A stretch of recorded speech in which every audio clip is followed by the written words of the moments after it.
त्यांच्यावर गावातून एकही गुन्हा दाखल नाहीये. फक्त बाहेर त्याच्यावर हजारो केसेस असू द्या, पण गावातून त्याच्यावर त्यानं दहशत कधीच केलेले नाही. समाजासाठी कार्य केलेलं आहे. व्हिडिओ वाटलं तर तुम्ही व्हिडिओ बघा सर. आम्ही बाणभाऊ असा समाज कार्य करत राहतो. सामाजिक ते वारंवार म्हणतात मातंग समाजाच्या मुली आहेत म्हणून काल सोबत आलेले आहे. मातंग समाजाच्या मुलीला वारंवार तुम्ही इन्व्हेस्टिगेशन करा. त्यांचे वडील पण इथं आले असतील, रुखसाद रिया शेख आणि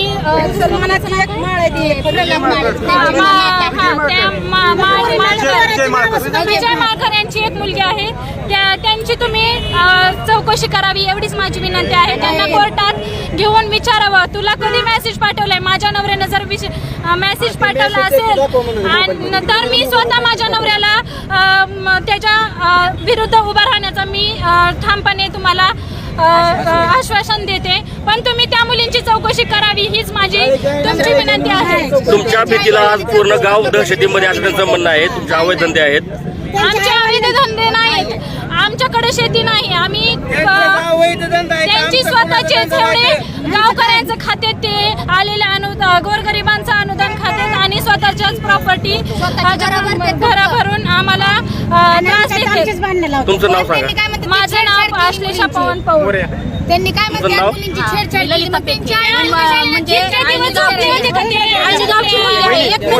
सर आता इतकी लहान मुलं आहेत, 10वीची आणि 11वीची आहेत मुलं. त्यांचं आयुष्य बर्बाद करून काय मिळणार आहे. करून खाणारी मजुराची लेकरं आहेत ती. आज वकील fee, court fee, police station असलं आमच्याच्यानं होत नाही. कारण गरीब आहेत, करून खाणारे आहेत ते. ह्यांच्याकडे पैसा आहे, हे जातील कोर्टात काय पण करते. आणि सर एक मला आवर्जून सांगायचंय, अगोदर त्यांच्यावर गुन्हा दाखल झाला, नंतर क्रॉस कंप्लीट केल्यानंतर कंप्लीट 2:30 वाजेपर्यंत गुन्हा दाखल झाला नाही. मग ती कशामुळं आहे. किती आजारी पाजारी माझ्या भावाला शुगरचा त्रास आहे. किती त्याला त्रास झालाय मला माहिती आहे. त्याने ह्या पोलीस स्टेशन मधून त्या पोलीस स्टेशनला, त्या पोलीस स्टेशन मधून ह्या पोलीस स्टेशनला गुन्हा दाखल करण्यासाठी अक्षरशः त्याला इतकी शुगर, ते पूर्ण आदू माणूस आहे. त्याच्या लहान लेकराचं 15 वर्षाचा मुलगा आहे. माझा भाऊ रोज वेल्डिंग करून काम करून खाताय. विचार या समाजाला. आणि त्याच्या मुलाचं नाव घेतलंय. नमस्कार. या ठिकाणी आपण मीडिया बांधव या आळणी गावच्या लोकांचं दुखणं ऐकण्यासाठी आला आहोत. त्याबद्दल प्रथमतः तुमचं अभिनंदन. पत्रकार बंधू आणि या ठिकाणी आलेले सर्व मातंग समाजातील असतील किंवा एसटी समाजातील जे लोक आहेत, हे आपला न्याय आणि हक्क मागण्यासाठी या ठिकाणी आलेले आहेत. भांडणाचं कारण एका समाजामध्ये, मातंग समाजाच्या 2 युवकांमध्ये भांडण चालू होतं. त्याचं रूपांतर राजकारणामध्ये झालंय. समाजानं भांडण मिटवून घेतलं असतं. तो जातीयवादी मानसिकतेचा कोणतरी नेताजी प्रमोद वीर नावाचा जो सरपंच आहे, त्यांना आपली राजकीय पोळी भाजण्यासाठी या लोकांना वेठीस धरलंय. समोरच्या पार्टीला गुन्हे दाखल करण्यासाठी सांगितले. त्यांनी जो शासनावरती, प्रशासनावरती जो दबाव आणला आहे, त्याचा या ठिकाणी मी प्रथमतः जाहीर निषेध करतो. कारण तो एका गावचा प्रथम नागरिक आहे आणि त्याचे स्टेटमेंट काय आहेत. ज्या 6-7 मुली आणलेल्या आहेत तिथं, त्या मुलींना त्या मुली सांगतात की बाबा आमची छेड काढली जाते. जर छेड काढली असती तर मुली शाळेत गेल्या असत्या का. मी त्या मुलींना, त्या मुलींच्या नातेवाईकाला विचारलं, त्यांच्यासोबत चर्चा केली. मी त्या शाळेचा जीवन गोरे माध्यमिक विद्यालयाच्या मुख्याध्यापकाला देखील फोनवरती बोललोय. त्यांनी सुद्धा सांगितलं की बाबा आमच्याकडे रीतसर त्यांनी अर्ज दिलेला नाहीत, मुली तशाच घेऊन गेलेल्या आहेत. माझ्यावरती सरपंचाचा दबाव असल्यामुळं, मी एका संस्थेमध्ये काम करत असल्यामुळं मला त्याचा दबाव झेलावा लागला आणि त्या मुलींना मला पाठवावं लागलं म्हणून सांगितलं. त्या नेताजी वीर नावाच्या नेताजी प्रमोद वीर जो आहे, त्या जातीयवादी मानसिकतेचा माणूस आहे. तो सार्वजनिक स्मशानभूमीमध्ये त्यानं अपहार केलाय. त्याचबरोबर आरओचा प्लॅन्ट आहे आळणीमध्ये, तो देखील त्या ठिकाणी त्यानं अपहार केलेला आहे. घरकुल योजना आहे माझ्या बांधवासाठी, रमाई आवास घरकुल योजना, त्याच्यामध्ये फार मोठा घोटाळा केलेला आहे. रस्त्याची कामं आहेत त्याच्यामध्ये देखील त्याचा फार मोठा घोटाळा आहे. दलित वस्तीच्या योजना आहेत जे 13वा 14वा 15वा वित्त आयोग आहे त्याच्यामध्ये देखील त्यानं फार मोठा भ्रष्टाचार केलेला आहे. पाणी पुरवठ्याला जो निधी आलेला आहे ग्रामपंचायत जिल्हा परिषदच्या माध्यमातून त्याच्यामध्ये सुद्धा त्यानं फार मोठा घोटाळा केलेला आहे.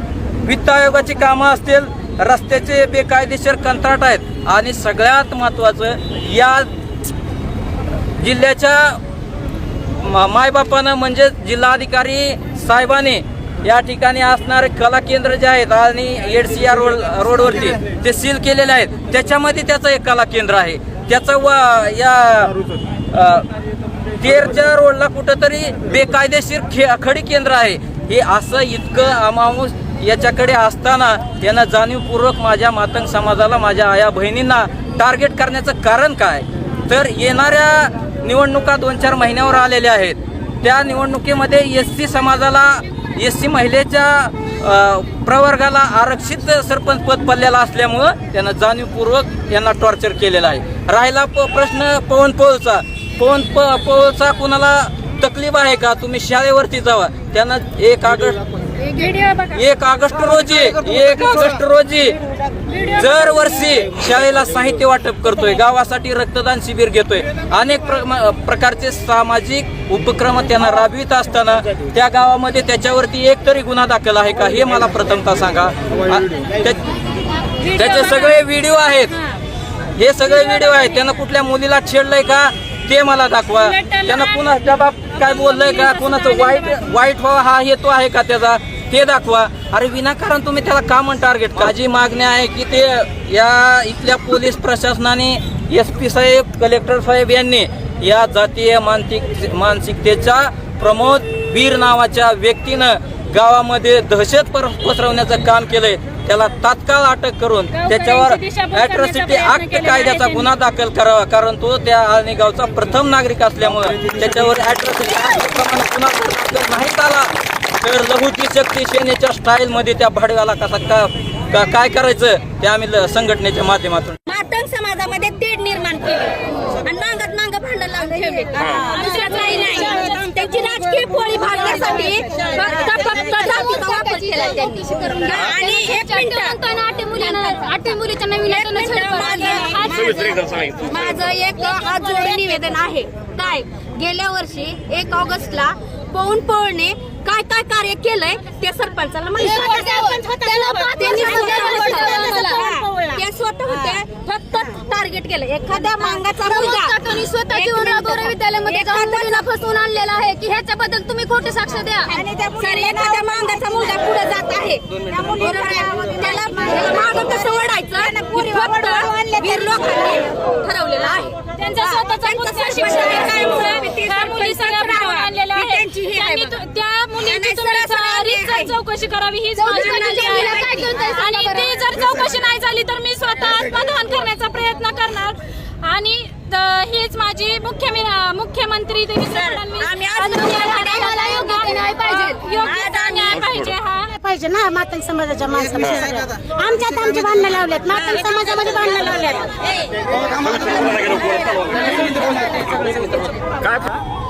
पवन पवळ जे आहे एक सामाजिक कार्यकर्ता आहे आणि तो या पंचक्रोशीमध्ये लोकप्रिय आहे. तो गरिबांना मदत करतो, रक्तदान शिबिर वगैरे म्हणजे असे लोक उपयोगी जे कार्यक्रम आहे तो मुलगा घेतो. आणि येणाऱ्या 2-3 महिन्यामध्ये आळणीची इलेक्शन लागणार होतं सरपंच पदासाठी आणि सरपंच पद हे SC प्रवर्गासाठी राखीव आहे.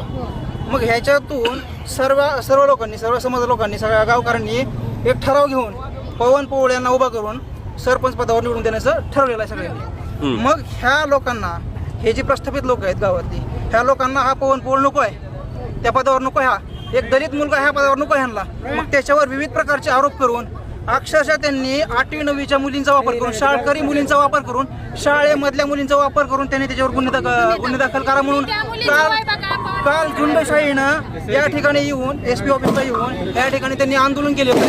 आणि पाठीमागल्या 10 ते 15 वर्षापासून आळणी गावामध्ये तुम्ही लोकशाहीर अण्णाभाऊ साठेंची जयंती का करता? जयंती करू नका. ह्याच्यामुळं पाठीमागल्या वेळेस बिहारनी काय केलं, 25 मुलावर गुन्हे दाखल केलेत जयंतीमध्ये लोकशाहीर अण्णाभाऊ साठेचा बॅनर फाडला ह्यांनी, पुतळ्याची विटंबना केली. 25 शाळकरी मुलावर ह्यांनी गुन्हे दाखल केलेत आणि आता पण काल 14 ते 15 वर्षाची मुलं आहेत फक्त कॉलेजची मुलं, त्यांच्यावर गुन्हे दाखल करायला त्यांचे करिअर बरबाद करले ह्यांनी. आणि काय म्हणतात की पवनपोळ हा 2 नंबर धंदा करतो. अरे 2 नंबर धंदे कोणाचे आहेत? जग जाहीर आहे सगळ्यांना. कोणाचं कला केंद्र बेकायदेशीर आहे, कोणी ग्रामपंचायत मध्ये भ्रष्टाचार केलेला आहे. गावामध्ये अक्षरशः यांनी स्मशानभूमी सुद्धा खाल्ली. लोकांना जाळायला स्मशानभूमी नाही याला विचारा तुम्ही.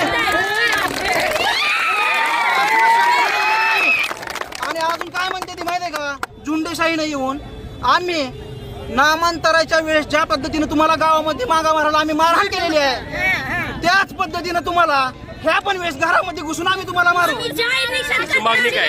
आमची मागणी एकच आहे, ह्या जातीयवादी व्यक्तीला, हा जो सरपंच आहे प्रथम नागरिक, याला त्वरित याचा राजीनामा घ्यावा, याला पाय उतार करावा त्या पदावरनं आणि ह्याच्यावर गुन्हे दाखल करून ह्याला अटक करावी. आणि ह्याच्यासोबत जे समर्थक आहेत गुंड प्रवृत्तीचे लोक, काही लोकांनी बलात्कार केलेला आहे. जी लोक बलात्कार आहेत न्यायाधीशामध्ये न्यायालयाने सिद्ध केलेले अपराधी लोक आहेत ती सुद्धा लोक काल इथं आम्हाला महिलांचा सन्मान कसा करायचा हे बलात्कारी आम्हाला काय शिकवत होते. येऊन ह्या अशा गुंड प्रवृत्तीच्या लोकांना तात्काळ आळा घालून ह्या आळणी गावामध्ये खैरलांजी सारखी दुसरी घटना होऊ देऊ नये अशी माझी प्रशासनाला तात्काळ नम्र विनंती आहे. ह्यांना अटक करावी. साधारण 4 वाजता माहिती घेतो.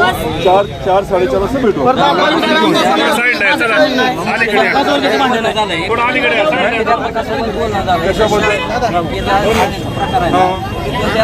विद्यार्थी घेऊन आले तिथे एस पी ऑफिसला, त्यामध्ये काहीच माहिती नाही. पूर्ण समजून घेतो.